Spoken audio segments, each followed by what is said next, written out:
Well, hey friends and neighbors, this is Chuck out at Sheridan Park Farms. Welcome back to the farm. Today we're going to do something we've not done in a while. We're going to work on the sawmill. Hang out with us for a little bit. We'll show you what we're doing, and let's see if we can get through the day without tearing anything up. I usually break something. Whenever I run that thing. Let's see what we do today.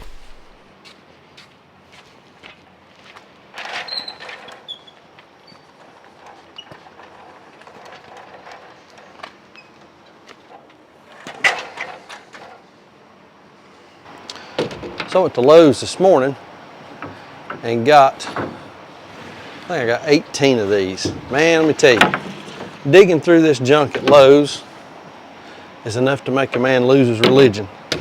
These are 1 by 2, 1 inch by 2 inch by 8 foot. I think they're furring strips. And I got these to make stickers out of, so when we're sawing stuff out the sawmill, we can sticker it appropriately so that it can dry. Somebody may say, well, you got a sawmill, why didn't you cut some? The nice thing about these is, lost my pencil, I swear. Nice thing about these is they are already dry, and that will keep you from getting sticker stain on your lumber. So I'm gonna take all of these, we're gonna cut them all in half to make 4-foot stickers. So we should get 36 of them out of them if my skinny jean math works.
All right, it has been a little while since we've done a sawmill video. It's been a little while since we've been out here at the sawmill to work all together. Other priorities, time, it's just hard to get it all done. But since the sawmill has sat a little bit dormant for a while, we got a little work we're going to do on it. We need to clean on the rail that the saw head runs on, make sure it don't have any rust on it. I brought my grease gun with me. I got some more transmission fluid for lubrication. So we're going to spend a little bit of time to start with, just to get everything sort of set up and going and ready to saw, so that we got the mill in good shape. All right, so one of the things that you got to make sure that you've got clean is there's a steel rail down here that your saw head runs on, and it makes contact on this end with this copper strip so that your hydraulics will work. The copper strip only goes down so far. But what we got to do is we got to make sure that this is clean, don't have any rust on it, so we don't get a short and we don't blow the electronics and the stuff that runs the hydraulics out. So what I've got is I've got some steel wool. I just got some #1 steel wool, and we're going to use a little transmission fluid on it. Spray it on here. We're just going to clean this off, make sure we don't have any rust. I'm looking at it, it looks like it's pretty good, but we're just going to clean it and make sure that it's in good shape so we don't run into an issue with it.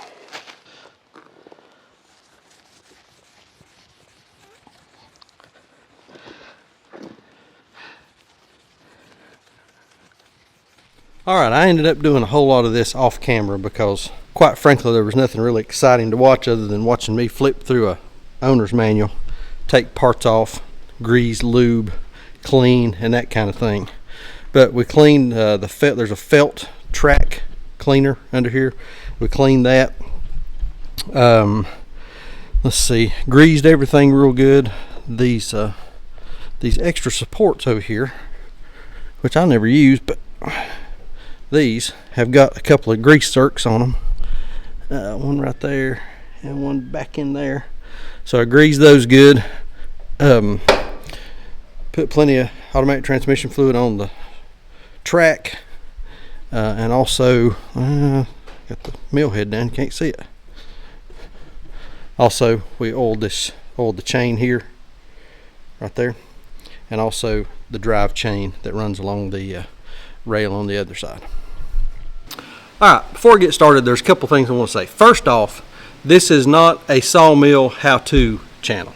I am just learning. This mill's got less than 8 hours on it, so I am just figuring it out myself. So please, if you want good information about how to care for, operate, run a sawmill, I would suggest that you go find another channel that has that information. Nathan Elliott from Out of the Woods, Eric Champion over at the Bearded Lumber. There's a number of different channels out there that have got real good information on how to run these mills and how to use them. Another shout out I want to give, I know he'll probably never see this, but here lately I've been watching a channel, and the name of it is the Smoky Mountain Outpost. Guy by the name of Richard. Richard is somewhere in East Tennessee, don't know exactly where he is, but he has built basically a homestead, house, compost and toilet, smokehouse, workshop, sawmill shed. He has built every piece of that by hand using a his sawmill wasn't portable, and he started out with a lumber mate. He's just now getting ready to get him a Wood-Mizer. But Richard has really inspired me to get out here and work and do some, start building some projects, even though I have no idea what I'm doing. He's a pretty sharp guy, knows what he's doing. A great channel to watch, very entertaining, and really neat what he's doing. So Richard, if you're watching this, big shout out to you. You've been a big inspiration to me, and I really appreciate that. So I've got a big old poplar on the mill here. I'm going to measure this and figure out exactly what I want to do with it. We've been cutting some board and bat and siding. We may cut some more of that. We do need some 2x material for a couple other projects that I'm wanting to get started on. So I'm gonna measure this thing, see what I got left, and we'll get to work on it. See if we can do this thing. 19.5 by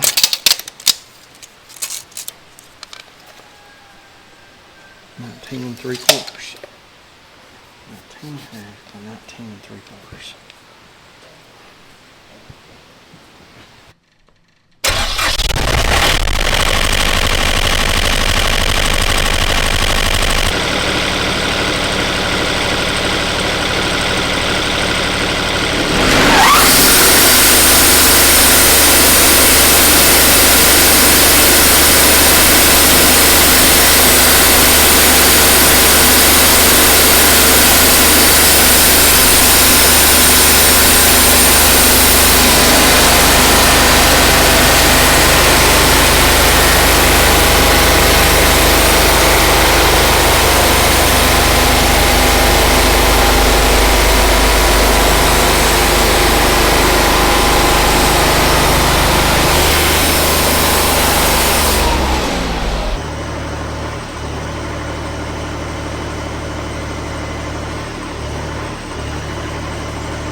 All right, man, got that thing done. Got a lot of yield out of it. I got, I think, 18 2x4s, about 5 2x6s, 6 2x6s, and these are all true dimensions too.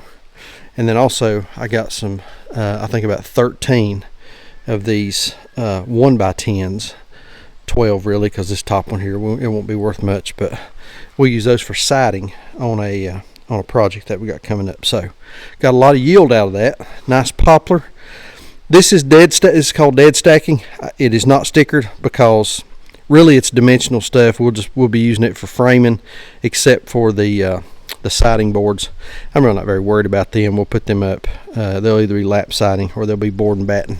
I got a bunch of battens cut right there, so we can use them for batten too, for board and batten siding. So that should work out good. Now let me show you what's next.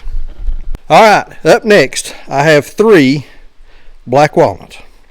Now these first 2 here are pretty small, and then this last one right here is pretty ugly. It's got a bad sweep and a dog leg. I mean, it's just a couple big knots on it, so it is ugly. I may end up just cutting part of this thing off and figuring out how we can save the best of it. This up here on this end, it may not even be worth doing anything with, but I want to try it. Never cut any black walnut, so I'm excited to see how this goes. It's got a couple knots in it, so it's not a very high grade log. Got a big knot right there, another one right here, so we'll see how these go. But let's get them up on the mill. We'll have to do a little figuring exactly how I want to attack this so that we get the most yield out of it. I don't have a kiln, so this is going to end up being either green slabs, or we may I will stack it and put stickers between it so that it'll air dry some, and so we'll either sell it if somebody's interested in it. We'll sell it as either green or air dried because I don't have a kiln. Maybe one of these days we'll get a kiln, but right now we're just not cutting near enough to justify doing that. Maybe a good investment later on, but for right now we're just not there. So let's get these up on the mill, see if I can figure out the best way to attack them, and see what we can do with them.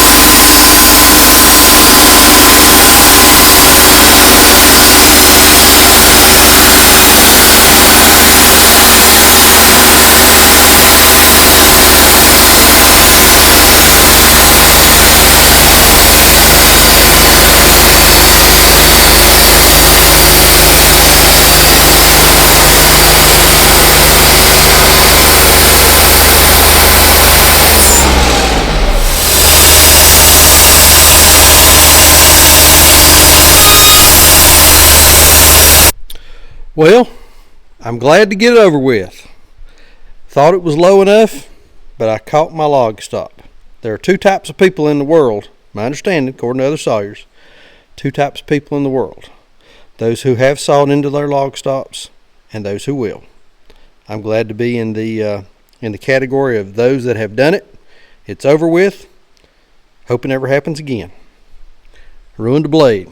We'll have to change that blade out right there. I'm sure we got the set off on that, so we'll just go ahead and swap her out. All right, I got my blade changed. I done that off camera, and ended up, it actually worked out pretty good because the pith is right there, and that's about all we're going to get out of that. But this is one of the last ones that I cut, and like any good sawyer on YouTube, let's throw some water on this, see what it looks like.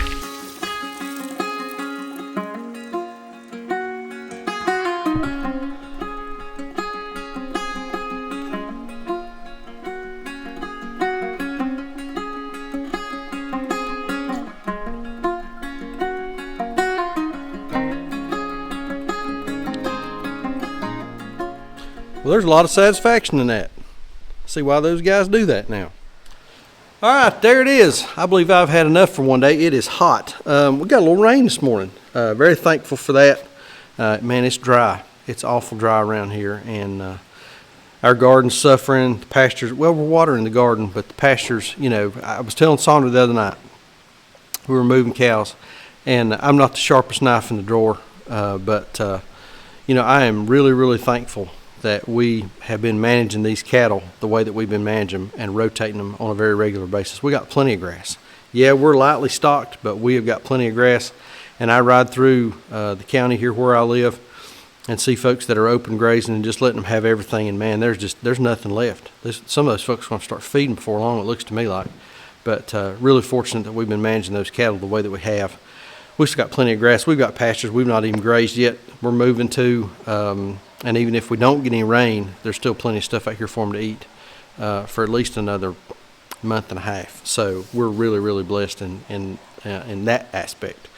Water in the garden coming along. The beans aren't doing much. The corn's not doing much. We ended up buying 2 bushels of green beans and breaking those, and Sandra ended up canning those earlier in the week. So we do have some stuff put back for the winter. We bought 2 bushels of green beans and ended up with 41 quarts put in the little can house, or little canning shelf that we got out there in the shop. So glad to get that in. But yeah, I've just not had enough time and enough inclination to come out here and work with the sawmill. Today's been a good day, other than hitting that log stop. Had a pretty good day. Got a bunch of stuff sawed up on that first cant. Got a bunch of siding, 2x4s, 2x6s, and some other stuff. So really, really happy with that.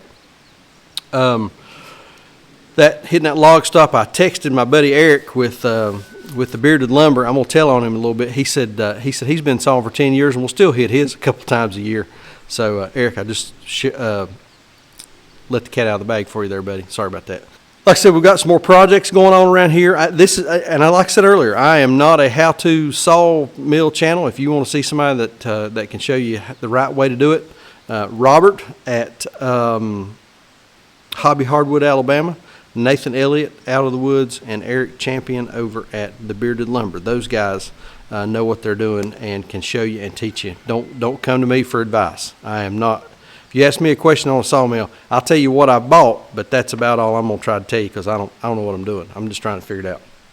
And like I said earlier, go over and check out Smoky Mountain Outpost. He don't know that I'm pitching him today, but Richard does a fantastic job. He'd been running that little lumber mate from I forget who makes that thing, but anyway, he sold it, buying him a Wood-Mizer and LX, has been working on setting up his shop. Has built a number of buildings on his property off grid. I mean, he's really inspired me to get out here and build and do some stuff. You know, y'all tell me all the time that I've inspired you to buy chickens or pigs or cows or whatever the case may be. I get inspiration on other things that I'm interested in from other YouTubers, so I totally get it. And sometimes I can fanboy and geek out with some of those guys. But I think that's going to do it. Quick shout out to our friends over on Patreon that are supporting us over there. We're posting a little bit more content over there. If you'd like to see that, I'll post a link in the description down below. Go over and join us. We'd love to have you over there. And we're doing some stuff for free. I mean, you don't have to pay. There's a free option, and we're posting a little extra stuff over there, so you can go over and join us for free if you'd like. We'd love to have you. Build a nice community over there. Like we always say, please keep us in your prayers. May God bless you and your families, and we'll see you on the next video. Thanks.